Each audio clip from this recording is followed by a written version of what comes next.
दुनिया में सबसे अधिक सुंदर कौन है, स्त्री या पुरुष? दुनिया में सबसे अधिक सुंदर कौन है, स्त्री या पुरुष?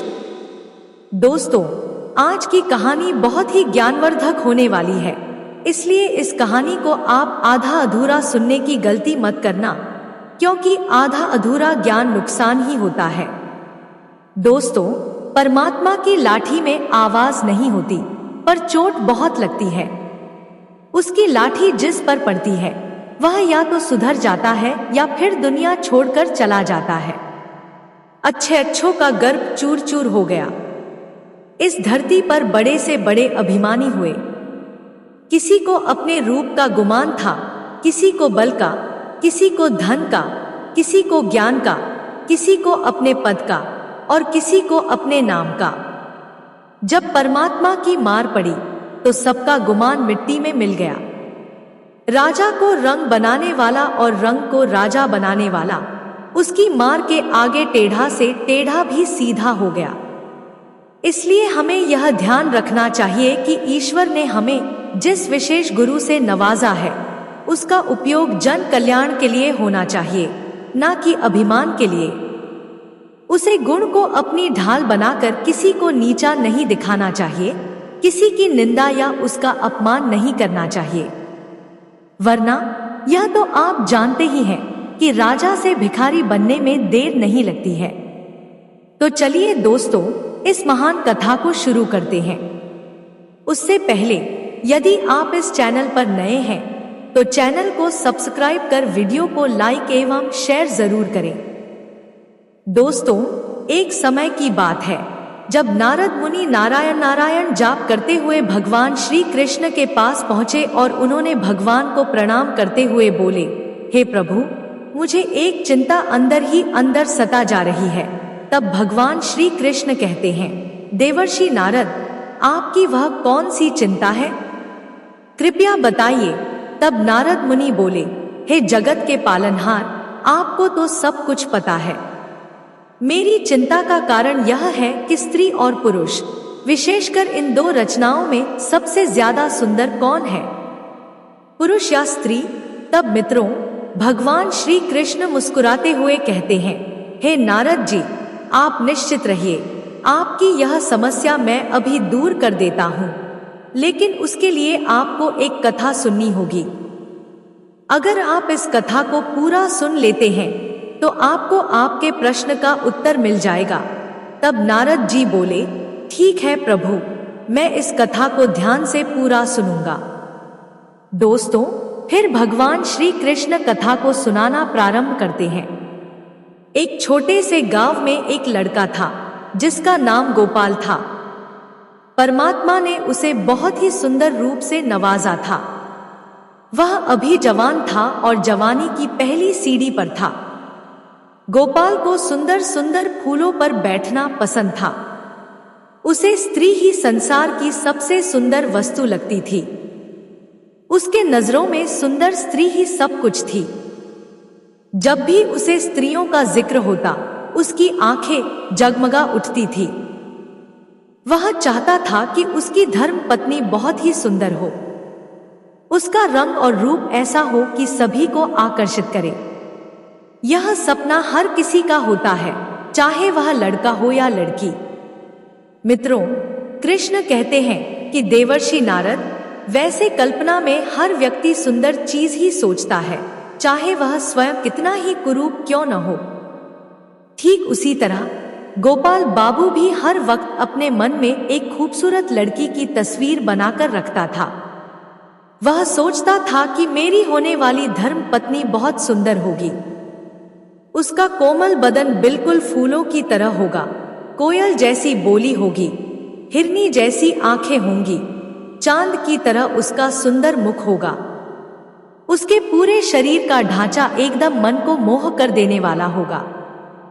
इस तरह वह अपनी जीवन संगिनी के बारे में कल्पना करता रहता था। धीरे धीरे उसका वक्त भी आ गया।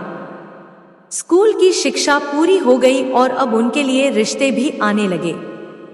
एक दिन गोपाल बाबू के मामा उनके लिए एक रिश्ता लेकर आए और शादी तय हो गई। गोपाल बाबू ने अपने घर वालों से कहा कि मैं पहले लड़की को देखना चाहता हूँ। यदि मुझे लड़की पसंद होगी तब मैं विवाह करने के लिए राजी हो जाऊंगा। तब उनके मामा ने कहा, बेटा, लड़की के तरफ से तुम बेफिक्र हो जाओ।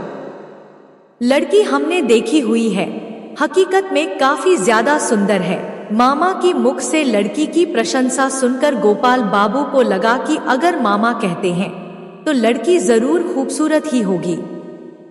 और फिर गोपाल बाबू ने शादी के लिए हाँ बोल दिया। मित्रों, कृष्ण कहते हैं, हे देवर्षि नारद, जब विवाह का शुभ मुहूर्त आया तब गोपाल बाबू बड़ी धूमधाम से बारात लेकर आए और दुल्हन भी आभूषण से सजे मंडप पर आई। गोपाल बाबू की नजरें दुल्हन की ओर थी। उसे घूंघट में चेहरा तो दिखा नहीं, मगर हाथ पैर की उंगली दिखाई दे रही थी। मेहंदी से सजे हाथ पैर बहुत गोरे और सुंदर लग रहे थे। उसे देखकर गोपाल बाबू अपने मन में फूले नहीं समा रहे थे।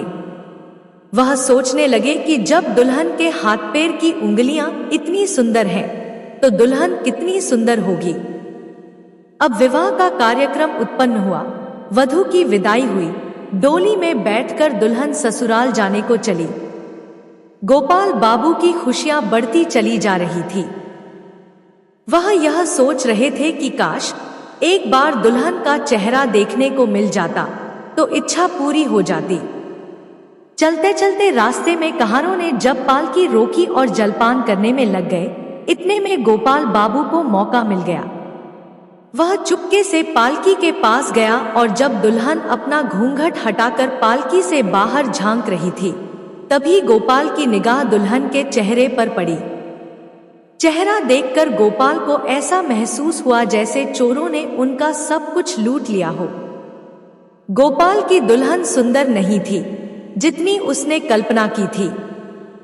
वह हर पल जिस रूप की कल्पना करता आ रहा था, वह उसके बिल्कुल विपरीत थी। वह बहुत मोटी थी, चिपटी नाक थी, फूले हुए गाल थे। वह एकदम देखने में कुरूप थी। रंग तो गोरा था, पर छवि एकदम भिन्न थी। मित्रों, दुल्हन का कुरूप चेहरा देखकर गोपाल बाबू की सारी खुशी नष्ट हो गई।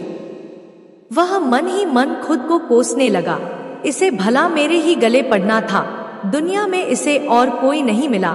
मित्रों, फिर भगवान श्री कृष्ण ने कहा, हे देवर्षि नारद, गोपाल को अपने मामा पर बहुत गुस्सा आ रहा था, जिन्होंने लड़की की तारीफों के पुल बांधकर उसे शादी के लिए राजी किया था। सोचने लगा, अगर इस समय मामा यहाँ होता तो मैं उससे लड़ाई कर बैठता। अब तो विवाह हो चुका है, अब क्या हो सकता है। मेरे सारे अरमानों पर पानी फिर गया। इस कुरूप के साथ में मैं कैसे रहूंगा। इसे तो देखने से ही घृणा होती है। ऐसी भयानक रूप वाली स्त्रियां भी दुनिया में मौजूद हैं। मुझे तो आज पता चला है, हे भगवान, क्या तुम्हें मेरे ही ऊपर यह संकट गिराना था। दुनिया में कितनी सुंदर सुंदर मुख वाली स्त्रियां हैं, लेकिन आप मेरे लिए इसी कुरूप को ढूंढ कर रखे थे। गोपाल अपनी ही किस्मत को कोस रहा था। गोपाल को ऐसा लग रहा था जैसे उसने विवाह नहीं किया, बल्कि जैसे नर्क में घुस गया हो। घर पहुंचकर गोपाल ने अपनी पत्नी को खूब खरी खोटी सुनाई, मामा को खूब फटकारा और अपने माँ बाप से झगड़ने लगा। जब इतने पर भी गुस्सा शांत नहीं हुआ तो घर छोड़कर कहीं भागने का विचार बनाने लगा। उसे अपनी पत्नी पर गुस्सा भी आता और दया भी। इस बेचारी का क्या दोष है। इसने तो जबरदस्ती मुझसे विवाह नहीं किया, लेकिन यह दया भाव भी उनके मन से घृणा को नहीं हटा सका। वह जैसे ही अपनी पत्नी को देखता, उसका मन घृणा से भर जाता। पत्नी अपने पति को रिझाने के लिए नए नए काम करती, अच्छे से अच्छे कपड़े पहनती, तरह तरह से बालों को बांधती, घंटों शीशे के सामने खड़े होकर अपना श्रृंगार करती, लेकिन वह गोपाल बाबू के मन में कोई परिवर्तन नहीं ला सकी। वह दिल से चाहती थी कि मैं पति को प्रसन्न करूं और उनकी सेवा करूं, उनके मन की घृणा को खत्म कर दूं, परंतु ऐसा नहीं हुआ। फिर मित्रों, श्री कृष्ण ने कहा, हे देवर्षि नारद, एक लड़की अपने सभी सगे संबंधियों को छोड़कर अपने पति के घर आती है, और यदि वह पति को भाव न दे तो उस बेचारी का मन कैसे लगेगा? कैसे वह अकेले अपना जीवन काटेगी? यही हाल गोपाल बाबू की पत्नी का था। वह अपने आप को दर्पण में देखकर खूब रोती थी। वह अपने मन की बात भी कहे तो किसे कहती? हमेशा अपने आप को कोसती थी। उधर गोपाल 8-8 दिन तक घर पर नहीं आता था। मित्रों, जब गोपाल बाबू दूसरी स्त्रियों को देखता तो उसका मन अंदर ही अंदर रोने लगता था। श्री कृष्ण ने फिर कहा, वह इस परिस्थितियों में अपना मन लगाने लगा कि वह यह भूल जाना चाहता था कि उसका विवाह हो चुका है। उधर बेचारी उसकी मासूम सी पत्नी घर में बैठी अपने पति के दर्शन के लिए तरसती थी, लेकिन गोपाल ने घर पर आना ही छोड़ रखा था। वह पूरे दिन अपने मित्रों के साथ मजे में रहता था। उसकी पत्नी जब कभी घर से बाहर अपने पति को खिड़की से देखती तो वह तड़प कर रह जाती। एक दिन जब गोपाल बाबू खाना खाने घर लौटे तब उनकी पत्नी ने पूछा, आजकल तो आपका चेहरा भी नहीं देखने को मिलता, क्या बात है? फिर गोपाल ने धीरे से उत्तर दिया, मैं नौकरी की तलाश में भाग रहा हूँ, इसलिए घर आने में विलंब हो रहा है। पत्नी ने आगे कहा, मैं जानती हूँ आप घर क्यों नहीं आते हैं। आपको मेरा चेहरा बिल्कुल पसंद नहीं है। आप एक काम क्यों नहीं करते? आप किसी डॉक्टर से मेरी सूरत क्यों नहीं बनवा देते? मैंने सुना है डॉक्टर चेहरा बदल देते हैं। इतना सुनते ही गोपाल ने गुस्से में कहा, तुम्हें क्यों व्यर्थ की बातें करनी है? जो काम भगवान नहीं कर सका वह मनुष्य क्या करेगा? पत्नी ने तत्काल जवाब दिया, तुम्हें सोचना चाहिए कि भगवान की गलती का परिणाम मुझे क्यों भुगतना पड़ रहा है। फिर गोपाल ने अपनी पत्नी पर क्रोध किया और घर से चला गया। उसकी पत्नी बीमार हो गई, लेकिन गोपाल उसे देखने नहीं आया। गोपाल के मन में अब अन्य सोचें उमड़ रही थी। वह अपनी पत्नी के साथ बिताया हुआ समय के बारे में सोच रहा था, जिसे वह अब खो चुका था। गोपाल वासनाओं की जाल में उलझने लगा, धन की बर्बादी करने लगा और सुंदर युवतियों के चक्कर में भटक रहा था। उसकी हालत दिन प्रतिदिन बदतर हो रही थी, लेकिन उसकी पत्नी ने अपनी सेवा में लगे रहते हुए उसका ध्यान रखा। उसकी बीमारी के बावजूद वह अपने पति की देखभाल करती रही। गोपाल की हालत और बिगड़ रही थी, लेकिन उसकी पत्नी ने उसका साथ नहीं छोड़ा। अपनी सेवा में उसने खुद को समर्पित किया और अपनी बीमारी को भुलाया। दिन प्रतिदिन गोपाल की हालत बिगड़ती गई और उसका स्वभाव भी बदल गया। आखिरकार एक दिन गोपाल का मुंह टेढ़ा हो गया, उसका बायां पैर काम नहीं कर रहा था और वह मूर्छित हो गया। उसकी पत्नी ने उसकी देखभाल की, लेकिन गोपाल को एक भयंकर रोग से लकवा हो गया। उसकी पत्नी ने उसका सहारा बनाए रखा और उसकी सेवा करती रही, परंतु गोपाल की हालत में कोई सुधार नहीं आया। फिर एक दिन उसने शीशे में अपना टेढ़ा मुख देखा, मानो जैसे ऐसा कुरूप आदमी उसने जीवन में कभी नहीं देखा हो। उसे लगने लगा था कि ईश्वर ने उसे उसके कर्मों की सजा दी है। वह अपनी पत्नी से धीरे धीरे बोला, मुझे ईश्वर ने मेरी गर्व की सजा दे दी है। वास्तव में यह मेरी बुराई के बदले है जो मैंने तुम्हारे साथ किया। अब तुम भी मेरे चेहरे को देखकर घृणा से मुंह फेर कर मुझसे उस दुर्व्यवहार का बदला ले सकती हो जो मैंने तुम्हारे साथ किया था। फिर पत्नी ने पति से प्यार से कहा, सुनिए, मैं तो आपको अभी भी उसी निगाह से देखती हूँ। मुझे आप में कोई फर्क नहीं दिखाई देता। गोपाल बोला, वाह रे वाह, मेरा मोह बदसूरत की तरह है और तुम्हें कोई फर्क नहीं पड़ता। इस चेहरे को लेकर तो मैं घर से बाहर भी नहीं जा पाऊंगा। ईश्वर ने सचमुच मुझे बहुत कठोर सजा दी है। फिर मित्रों, उसने बहुत प्रयास किया, कई डॉक्टरों को दिखाया, पर गोपाल का चेहरा ठीक नहीं हुआ।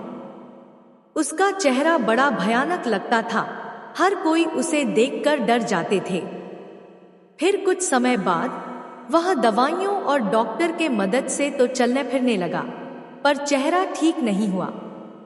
मित्रों, पत्नी ने मां देवी से मन्नत मांगी थी कि मेरे पति अगर चलने फिरने लगे तो मैं देवी मां की पूजा करूंगी। आज उसी पूजा का उत्सव था। पूरे मोहल्ले की स्त्रियां सज-धज करके वहां आईं और गाना बजाना भी हो रहा था। गोपाल की पत्नी से गांव की महिलाओं ने पूछा, क्यों बहन, अब तो तुम्हें अपने पति का चेहरा बिल्कुल अच्छा नहीं लगता होगा? पत्नी ने बड़ा सुंदर जवाब दिया, नहीं बहन, मुझे चेहरा तो अच्छा नहीं लगता है, लेकिन मुझे उसके बदले में पति की आत्मा मिल गई है, जो रूप से कहीं ज्यादा बढ़कर है। उधर गोपाल कमरे में अपने दोस्तों के साथ बैठा था और अपनी पत्नी और सभी महिलाओं की बातों को बड़े ध्यान से सुन रहा था। तभी गोपाल के दोस्तों ने कहा, गोपाल, आज तो तुम्हारे घर पर पूरे गांव की सुंदर सुंदर स्त्रियां आई हैं। इनमें तुम्हें सबसे ज्यादा सुंदर कौन सी लग रही है? तभी गोपाल ने अपनी पत्नी की ओर इशारा करते हुए कहा, मुझे तो वही अच्छी लग रही है जो थाली में फूल रख रही है।